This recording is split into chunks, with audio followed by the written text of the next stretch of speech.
এই পবিত্র মাস আমাদের সুযোগ করে দেয় মাহে রমজান। সম্মানিত সুধীবৃন্দ, প্রতিষ্ঠার পর থেকেই ময়মনসিংহ মেডিকেল কলেজ ছাত্রদল ইউনিট বিগত প্রায় 1 মাস ধরে ড্যাবের মধ্যে অস্থিরতা বিরাজ করছে। আমরা আপনার মাধ্যমে নির্দিষ্ট চেয়ারপারসনের কাছে এবং আপনার কাছেও দাবি জানাই, ড্যাবের একটি নতুন কনভেনিং কমিটি আমরা চাই, নতুন মেম্বারশিপ ড্রাইভ চাই এবং নির্বাচনের মাধ্যমে কমিটি চাই।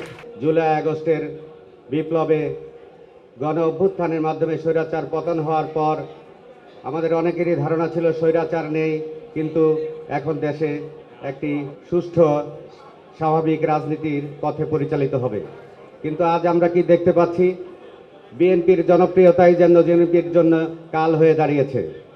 বিএনপি সমগ্র বাংলাদেশে সর্ববৃহৎ রাজনৈতিক দল এবং জনগণের আকাঙ্ক্ষায় ভবিষ্যতে সুষ্ঠু নির্বাচনের মাধ্যমে দেশ চালানোর জন্য বিএনপি একমাত্র দাবিদার।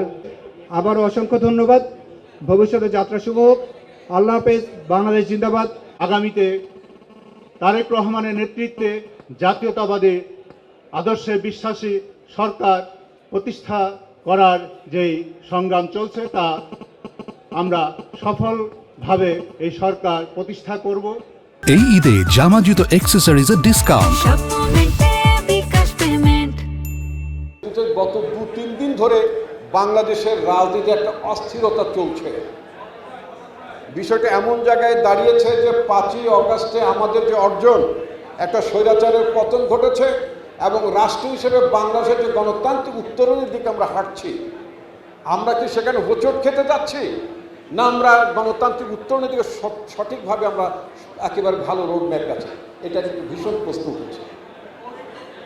ছাত্রদের একটি অংশের একজন নেতা হাসনাত আবদুল্লাহ যে তার ফেসবুক স্ট্যাটাস এবং পরবর্তীতে পত্রপত্রিকা যে নিউজ এসেছে, that is very alarming. That is really very alarming যে এখন পর্যন্ত ক্যান্টনমেন্ট থেকে ডিসাইড করা হচ্ছে আসন পুনর্বিন্যাস, ভাগাভাগি এবং আওয়ামী লীগকে পুনর্বাসন করার ব্যাপারে। যারা এই কথাগুলো বলছেন তাদের উদ্দেশ্যে বলতে চাই, এই ধ্যান ভাবনাটি 14 সালে কোথায় ছিল?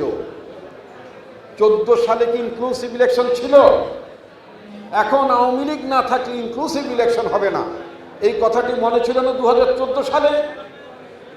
2018 সালের কথা মনে ছিল না যে বিএনপি ছাড়াই ইনক্লুসিভ ইলেকশন হয় না? বিএনপির 40% ভোট আছে কথা তখন মনে ছিল না?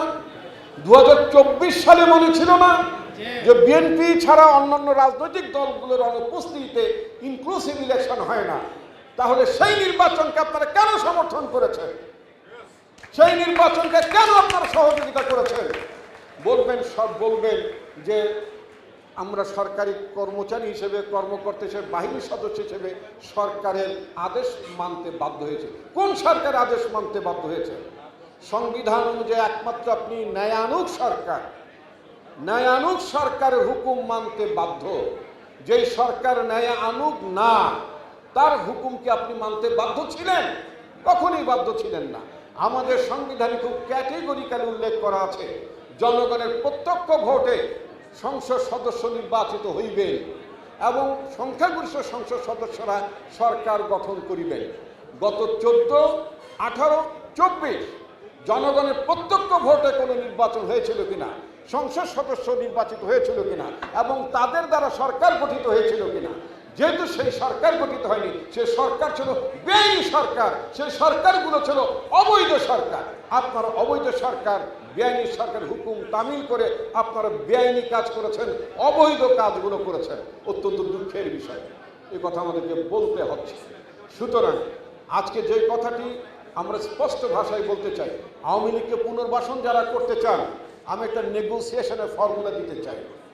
একটা নেগোসিয়েশনের ফর্মুলা আজকে এই প্রাক্তন জাতীয়তাবাদী ছাত্র দলের নেতৃবৃন্দদের ময়মনসিংহ মেডিকেল কলেজ ইউনিটের আজকের এই আলোচনায় আমি একটি নেগোসিয়েশনের ফর্মুলা দিতে চাই। আওয়ামী লীগকে পুনর্বাসন করা কিভাবে যেতে পারে? আওয়ামী লীগের সরকারের সময় $16 বিলিয়ন পাচার হয়েছে বিদেশে।